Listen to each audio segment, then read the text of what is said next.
ನಮಸ್ಕಾರ ಸ್ನೇಹಿತರೆ, ಎಲ್ಲರೂ ಹೇಗಿದ್ದೀರಾ? ನಾನಂತೂ ಚೆನ್ನಾಗಿದ್ದೀನಿ, ನೀವೆಲ್ಲ ಚೆನ್ನಾಗಿದ್ದೀರಾ ಅಂದ್ಕೊಂಡು ಇವತ್ತು ಈ ವಿಡಿಯೋನ ಶುರು ಮಾಡ್ತಾ ಇದ್ದೀನಿ. ಎಲ್ಲರೂ ಕೇಳ್ತಾ ಇದ್ರಿ ಗೊಬ್ಬರನ ಹೇಗೆ ಮಾಡ್ತೀರಾ? ನಾನು ಸಾಕಷ್ಟು ವಿಡಿಯೋಗಳಲ್ಲಿ ನಾನು ಹೇಳಿದ್ದೇನೆ. ಗೊಬ್ಬರನ ನಾನು ಕಿಚನ್ ವೇಸ್ಟಿಂದನೇ ನಾನು ಮಾಡೋದು. ನೋಡಿ, ಸೊಪ್ಪನ್ನು ಬಿಡಿಸಿದ್ದಾಗಲಿ, ಈರುಳ್ಳಿ ಆಗಲಿ, ತೆಂಗಿನಕಾಯಿದು ನಾನು ಹೊರಗಡೆಯಿಂದ ಯಾವ ಗೊಬ್ಬರನೂ ತರಲ್ಲ. ಈ ತೆಂಗಿನಕಾಯಿ ನಾರಿಂದನೇ ನಾನು ಕೋಕೋಪಿಟ್ ಥರನೇ ಮಾಡ್ಕೊಂಬಿಡ್ತೀನಿ. ಹಾಗೆ ಎಲ್ಲ ಒಟ್ಟಿಗೆ ಹಾಕೋದ್ರಿಂದ ನನಗೆ ಈ ರೀತಿ ಗೊಬ್ಬರ ಆಗುತ್ತೆ. ಗ್ರೋ ಬ್ಯಾಗನ್ನು ನಾನು ಕಳೆದ ವಿಡಿಯೋದಲ್ಲಿ ಹೇಳಿದೆ, ನಾನು ಈ ಥರದ್ದು ಒಂದು ಬ್ಯಾಗ್ ತರಿಸ್ಬೇಕು ಅಂಥೇಳಿ ಒಂದು 3 ಬ್ಯಾಗನ್ನು ತರಿಸಿದ್ದೀನಿ. ನೋಡಿ, ಈ ರೀತಿ ನಾನು ಗೊಬ್ಬರ ಮಾಡೋದು. ಈರುಳ್ಳಿ ಸಿಪ್ಪೆ ನೋಡಿ ಎಲ್ಲ ಇಲ್ಲೇ ಕಾಣಿಸ್ತಾ ಇದೆ. ಇಷ್ಟೇ ನನ್ನ ಕಿಚನ್ ವೇಸ್ಟು. ಹೊರಗಡೆಯಿಂದ ಯಾವ ರೀತಿಯೂ ನಾನು ಗೊಬ್ಬರ ತರೋದಿಲ್ಲ. ನೋಡಿ, ಈ ರೀತಿ ಪ್ರತಿಯೊಂದು ತೊಗೊಂಡೋಗಿ ಈ ರೀತಿ ತುಂಬಿಡ್ತೀನಿ. 1 ಲೇಯರ್ ಮಣ್ಣು ಮತ್ತು ಈ ಕಿಚನ್ ವೇಸ್ಟು ಏನಿರುತ್ತೋ ತರಕಾರಿ ಯಾವುದೇ ಆಗಿರಲಿ, ದೇವ್ರ ಪೂಜಾದು ಹೂ ಸಹ ನಾನು ಹಾಕ್ತೀನಿ. ಮತ್ತು ಗಂಜಲ ಸ್ನೇಹಿತರೆ, ನಾನು ದುಡ್ಡು ಕೊಟ್ಟು ತೊಗೊಳ್ತಾ ಇದ್ದೆ. ಇವಾಗ ಹಸು ಹಾಲು ಕೊಡೋರು ಬರ್ತಾಯಿದ್ದಾರೆ, ಅವ್ರಿಗೆ ಹೇಳಿದ್ದಕ್ಕೆ ಈ 3 ಬಾಟಲ್ಲು ಗಂಜಲ ತಂದು ಕೊಟ್ಟಿದ್ದಾರೆ. ಇದು ಸಾಕಷ್ಟು ಹಳೇದಾಗಬೇಕು. ಗೊಬ್ಬರ ಸಹ ಮಾಡ್ಬೋದು, ಜೊತೆಗೆ ಕ್ರಿಮಿ ಈ ಸಣ್ಣ ಫಂಗಸ್ ಆಗಿರಲಿ, ಈ ಸಣ್ಣ ಕಪ್ಪುದು ಹುಳ ಆಗಿರುತ್ತಲ್ವ, ಅದು ಎಲ್ಲದಕ್ಕೂ ಈ ಗಂಜಲನ ಹಾಕ್ಕೊಳ್ಬೇಕು. ನಾವು ಈ ಗಂಜಲಾಗೆ ಸ್ವಲ್ಪ ಈ ಡೆಟಾಯ್ಲ್ ಏನಾದರೂ ಸ್ವಲ್ಪ ಮಟ್ಟಿಗೆ ಹೆಚ್ಚಿಗೆ ಹಾಕಬಾರ್ದು. ಹಾಕಿ ನಾವು ಸ್ಪ್ರೇ ಮಾಡಿದ್ರೆ ಸಣ್ಣ ಪುಟ್ಟ ಹುಳಗಳೆಲ್ಲ ಹೊಟ್ಟೋಗ್ಬಿಡುತ್ತೆ. ಎಲ್ಲೂ ನಮ್ಮ ಗೊಬ್ಬರದಲ್ಲಿ ಹುಳಗಳು ಅನ್ನೋದು ಕಾಣಿಸೋದಿಲ್ಲ ಸ್ನೇಹಿತರೆ. ಅದನ್ನು ನೆಕ್ಸ್ಟ್ ವಿಡಿಯೋ ತೋರಿಸ್ತೀನಿ. ಮತ್ತು ಕಿಚನ್ ಕಡೆ ಬರೋಣ. ಏನಪ್ಪ ನೀವು ಬಸ್ಸಾರದೆಲ್ಲ ತುಂಬ ಸುಲಭವಾಗಿ ಮಾಡಬಹುದು ಅಂತೀರಲ್ಲ ಅಂತ ಕೇಳಿದ್ರಿ.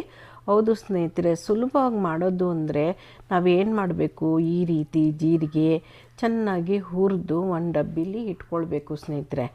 ಜೀರಿಗೆ, ಈ ಮೆಣಸು ಇದೆಲ್ಲನೂ ನಾವು ಹುರಿದಿಟ್ಕೊಂಡ್ಬಿಟ್ರೆ ತಕ್ಷಣಕ್ಕೆ ನಾವು ಬಸ್ಸಾರು ಮಾಡಲಿಕ್ಕೆ ಸುಲಭ ಆಗುತ್ತೆ. ಇಲ್ಲ ಅಂದರೆ ಎಲ್ಲ ಹುರಿದು ಮಾಡಿ ಅಂದ್ರೇ ಬಸ್ಸಾರು ಅಂದರೆ ನೀವು ತುಂಬ ಸುಲಭ ಅಂತೀರಾ, ಎಷ್ಟು ಕಷ್ಟ ಇದೆ ಅಲ್ವಾ ಅಂತ ಹೇಳಿದ್ರಿ ಸಾಕಷ್ಟು ಸ್ನೇಹಿತರುಗಳು. ಆದರೆ ಈ ರೀತಿ ನಾವು ಎಲ್ಲ ಈ ಮೆಣಸಾಗಲಿ, ಮೆಂತ್ಯ ಆಗಲಿ ಮತ್ತು ಜೀರಿಗೆ ಆಗಲಿ ಹುರಿದುಬಿಟ್ಟು ಒಂದು ಡಬ್ಬಿಲಿ ತುಂಬಿಟ್ಕೊಂಡ್ಬಿಟ್ರೆ ನಮಗೆ ಬಸ್ಸಾರು ಮಾಡಲಿಕ್ಕೆ ತುಂಬಾ ಸುಲಭ ಆಗುತ್ತೆ. ಆವಾಗ ನಮಗೆ ಬಸ್ಸಾರು ಕಷ್ಟ ಅನಿಸಲ್ಲ. ಅಯ್ಯೋ ಅದನ್ನು ಬೇಯಿಸ್ಬೇಕು, ಅದು ಸಪ್ರೇಟಾಗಿ ಇಡಬೇಕು. ಆಮೇಲೆ ಇನ್ನೊಂದು ಟಿಪ್ಸ್ ಹೇಳ್ತೀನಿ ಸ್ನೇಹಿತರೆ. ಈ ಮೆಣಸನ್ನೆಲ್ಲ ನಾವು ಬಿಸಿಯಲ್ಲೇನೆ ಡಬ್ಬಿಗೆ ಹಾಕಬಾರ್ದು. ಅದನ್ನು ನಾವು ಚೆನ್ನಾಗಿ ತಣ್ಣಗೆ ಆದಮೇಲೆ ಡಬ್ಬಿಗೆ ಹಾಕ್ಕೊಳ್ಬೇಕು. ಅದೊಂದು ಟಿಪ್ಸ್ ಹೇಳ್ತೀನಿ. ಇಲ್ಲ ಅಂದರೆ ಮೆತ್ತಗಾಗೋದು, ಇಲ್ಲ ಇನ್ನೊಂದು ಥರ ಏನೋ ಹುಳಪಳ ಆಗೋದು, ಇದೆಲ್ಲ ಆಗಿಬಿಟ್ರೆ ಚೆನ್ನಾಗಿ ಹುಳ ಆಗೋದಿಲ್ಲ. ಹುರಿದಿರ್ತೀವಲ್ವ, ಏನೋ ಒಂಥರ ಆಗಿಬಿಡುತ್ತೆ, ಅಷ್ಟೊಂದು ರುಚಿ ಅನಿಸಲ್ಲ. ಮೆತ್ತಗಿದ್ರೂ ಅಡುಗೆಗೆಲ್ಲ ರುಚಿ ಅನಿಸಲ್ಲ ಸ್ನೇಹಿತರೆ. ಅದಕ್ಕೋಸ್ಕರ ತಣ್ಣನೆ ಮಾಡಿ ಈ ರೀತಿ ನಾನು ಡಬ್ಬಕ್ಕೆ ಶೇಖರಣೆ ಮಾಡಿ ಇಟ್ಕೊಳ್ತೀನಿ ಸ್ನೇಹಿತರೆ. ಈ ಟಿಪ್ಸ್ನ ನಿಮ್ಗೆ ಹೇಳಿದ್ರೆ ಬಸ್ಸಾರು ಮಾಡೋಕ್ಕೆ ನಿಮಗೆ ಸುಲಭ ಆಗಬಹುದು ಅನ್ನೋ ಒಂದು ಕಾರಣಕ್ಕೋಸ್ಕರ ಈ ಟಿಪ್ಸ್ನ ನಾನು ನಿಮಗೆ ಶೇರ್ ಮಾಡ್ತಾ ಇದ್ದೀನಿ.